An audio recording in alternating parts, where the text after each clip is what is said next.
Have you ever started learning a new language because you had to? For school, for work, or because life suddenly took you to another country? You begin with enthusiasm, but then the lessons feel heavy, the words don't stick, and the spark disappears. And you start to wonder, maybe I'm just not passionate enough.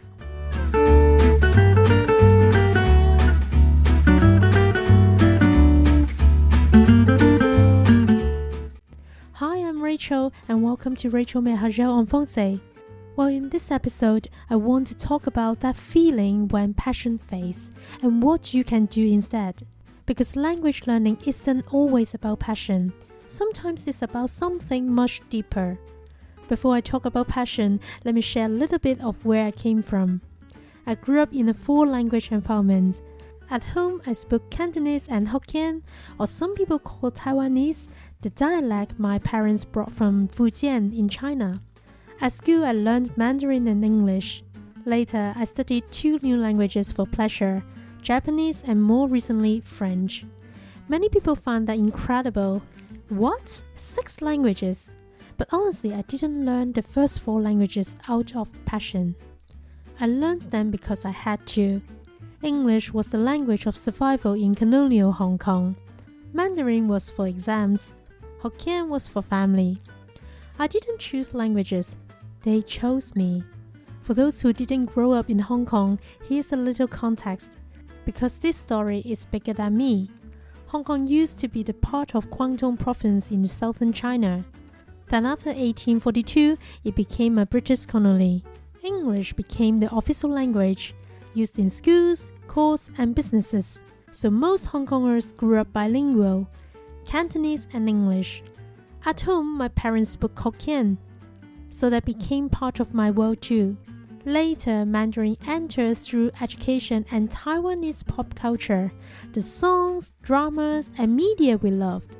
By the time I finished school, I already lived in multiple linguistic worlds without really choosing to. And maybe that's why language learning feels so relevant today, because our generation is constantly moving. People relocate for work, study abroad, immigrate, marry across cultures, become expats, or simply follow opportunities wherever they appear. It's easier than ever to move countries, but that also means more and more of us are learning how to live between cultures. We carry multiple languages in our minds and multiple homes in our hearts. For me, French became the next step in that journey. I first learned French as an exchange student in Toulouse, whereas the southern part of France, I didn't know a single word then. Honestly, not even bonjour. I attended French beginner lesson in school. I fell in love with how the language sounded, the rhythm, the expression, the beauty.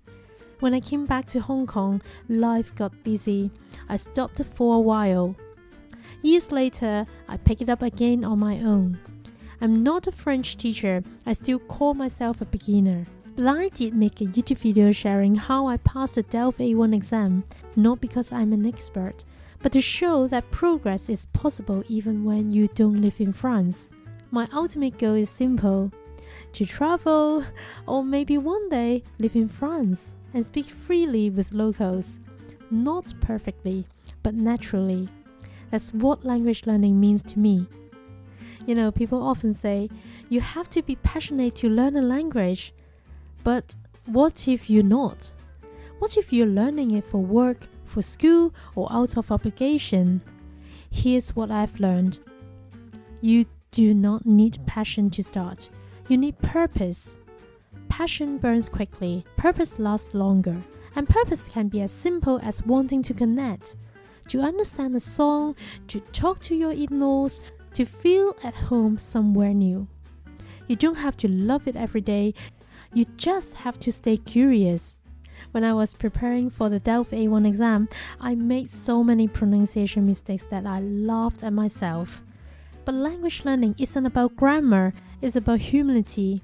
It's learning to be a beginner again, to not be afraid of sounding imperfect, to keep trying until you can finally express what's in your heart.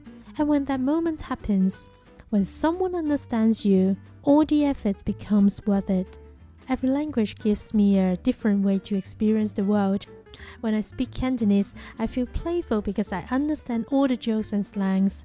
I can play with words. When I speak English, I feel expressive and professional because that's the language I use for my career, no matter in school or on my podcast and YouTube videos. When I speak French, I feel a little more artistic and stylish, like I see beauty in smaller things and feel connected with this aesthetic culture.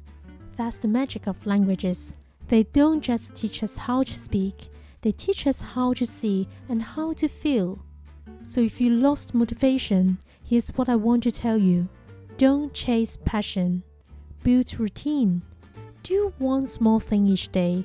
Listen to a short podcast, read one French sentence, watch a clip and repeat it aloud. Passion doesn't come first. It grows when you see progress. And when progress feels meaningful, it turns into joy. When people say, "Wow, you speak 6 languages," I always smile because behind that are years of imperfection, laughter, confusion, and rediscovery. Each language taught me something different, not just how to speak, but how to connect. So if you're learning for school, for work, or just trying to rediscover your spark, remember this: passion fades, but purpose stays. Just keep showing up. The love will come later. Thank you for listening to Rachelle Rachelle on français. If you enjoyed this episode, share it with someone who's learning a language too, especially if they're losing motivation. In the next episode, I will talk about exactly that, how to reignite your love for learning when the excitement is gone. Merci et à bientôt!